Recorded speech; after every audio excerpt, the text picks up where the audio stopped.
கூரத்தாழ்வான் என்பவர் பகவத் ராமானுஜருடைய சீடர்.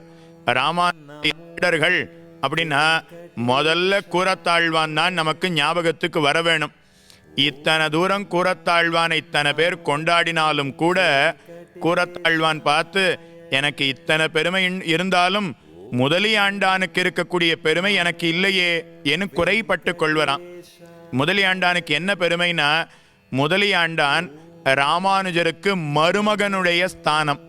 அம்மான் அப்படின்னு சொல்லுகிறோம் மாமாவை, மருமான் அப்படின்னு சொல்லுகிறோமே. ராமானுஜருக்கு சீடராக இருக்கக்கூடியவர் முதலியாண்டான். அத்தோடு சேர்த்து உறவு, என்ன உறவு அப்படின்னா மருமகன் அப்படிங்கிற உறவு.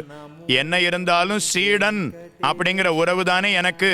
முதலியாண்டானுக்கு அப்படி இல்லையே, தானே சிஷ்யனாகவும் இருக்கிறார், ராமானுஜருடைய திருமேனி சம்பந்தம் படைத்தவராகவும் இருக்கிறாரே. அதனால முதலியாண்டானுக்கு இருக்கக்கூடிய பெருமை எனக்கு கிடையாது என்று கூரத்தாழ்வான் தெரிவிப்பறான். இது ஆண்டாள் பார்த்து, நானுமே ராமானுஜருக்கு ஒரு உறவு வேணும் என்று ஆசைப்பட்டாள். அதனால ராமானுஜரை பார்த்து ஆண்டாள் நம் அண்ணரே வாரும் அப்படின்னு அழைச்சாளாம்.